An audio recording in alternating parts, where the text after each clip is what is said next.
یونس میں اسرائیلی فورسز اور حماس کے درمیان شدید لڑائی، جنگ بندی کی کوششیں بھی تیز۔ بنگلہ دیش میں احتجاج کے دوران ٹرین نظر آتش، ماں اور بیٹے سمیت 4 افراد ہلاک۔ چین میں زلزلہ، 100 سے زیادہ افراد ہلاک، 500 سے زیادہ زخمی۔ وائس آف امریکہ واشنگٹن سے اہم خبروں کے ساتھ سعدیہ زیب رانجھا۔ غزہ کے شہر خان یونس میں اسرائیلی فورسز اور حماس کے درمیان شدید لڑائی ہوئی۔ حماس کے زیر انتظام غزہ کی وزارت صحت نے کہا ہے کہ رفح میں اسرائیلی حملوں میں کم از کم 20 افراد ہلاک ہو گئے، جس کے بعد وزارت صحت کے مطابق جنگ میں ہلاک ہونے والے فلسطینیوں کی تعداد کم از کم 19,667 تک پہنچ گئی ہے۔ وزارت کے مطابق غزہ میں 2 ماہ سے زیادہ کی لڑائی میں 52,586 افراد زخمی ہوئے ہیں۔ تازہ ترین لڑائی اس وقت ہوئی جب اقوام متحدہ کی سلامتی کونسل منگل کو ایک قرارداد پر ووٹنگ کرنے والی ہے، جس میں غزہ میں لڑائی روکنے کا مطالبہ کیا گیا ہے تاکہ فلسطینی شہریوں کے لیے خوراک، پانی اور ادویات کی فراہمی میں آسانی ہو۔ ہم وائس آف امریکہ واشنگٹن سے آپ سے مخاطب ہیں۔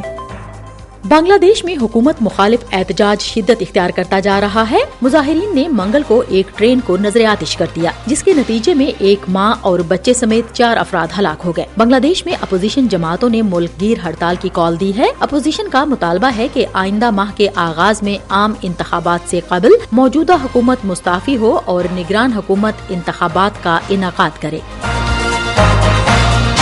شمال مغربی چین میں آنے والے 6.2 شدت کے زلزلے سے کم از کم 127 افراد ہلاک اور سینکڑوں زخمی ہو گئے۔ سرکاری میڈیا نے بتایا ہے کہ منگل کی دوپہر تک صوبے گانگسو میں کم از کم 113 افراد کی موت ہوئی اور 530 سے زیادہ زخمی ہونے کی اطلاعات ہیں۔ سرکاری نشریاتی ادارے CCTV نے رپورٹ کیا کہ پڑوسی صوبے شنگھائی کے ہائیڈونگ شہر میں مزید 14 افراد ہلاک، 182 زخمی اور 20 لاپتہ ہیں۔ CCTV کے مطابق زلزلے نے 1,55,000 سے زیادہ عمارتوں کو نقصان پہنچایا اور مکین جان بچانے کے لیے منجمد گلیوں میں بھاگنے پر مجبور ہو گئے۔ ہم وائس آف امریکہ واشنگٹن سے آپ سے مخاطب ہیں۔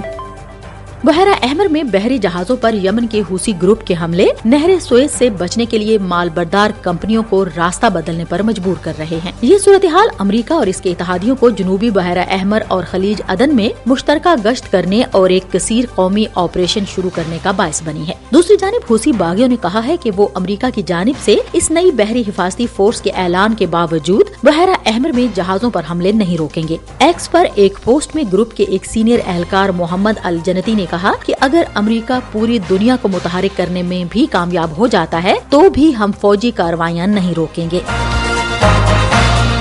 جنوبی کوریا، جاپان اور امریکہ نے منگل کو ایک مشترکہ اعلان میں کہا کہ انہوں نے شمالی کوریا کے میزائل لانچوں کا صحیح وقت پر پتہ لگانے کے لیے ایک نظام کو فعال کیا ہے اور سہ کی فوجی مشقوں کا منصوبہ بنایا ہے۔ تینوں ملکوں کے قومی سلامتی کے حکام نے علیحدہ طور پر شمالی کوریا کی غیر قانونی سائبر سرگرمیوں کو روکنے کے بارے میں ایک ویڈیو کانفرنس کا انعقاد کیا۔ شمالی کوریا نے منگل کے روز کہا کہ اس نے امریکہ کی بڑھتی ہوئی دشمنی کے خلاف اپنی جوہری قوت کی جنگی تیاری کا اندازہ لگانے کے لیے پیر کے روز جدید ترین بین البراعظمی بیلسٹک میزائل یعنی ICBM کا تجربہ کیا ہے، کیونکہ واشنگٹن اور اس کے اتحادیوں نے real time missile data sharing system کو چلانا شروع کر دیا ہے۔ ہم وائس آف امریکہ واشنگٹن سے آپ سے مخاطب ہیں۔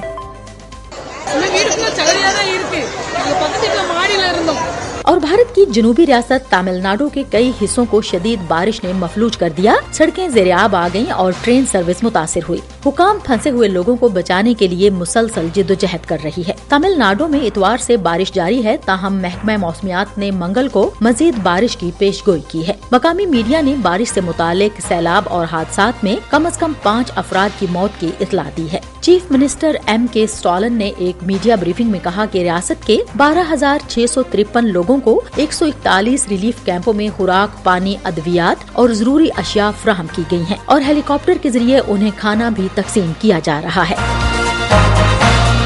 اس کے ساتھ ہی اہم خبروں کا یہ بلیٹن اب ختم ہوتا ہے۔ سعدیہ زیب رانجھا اور ایڈیٹر بہجت جیلانی کو اجازت دیجیے۔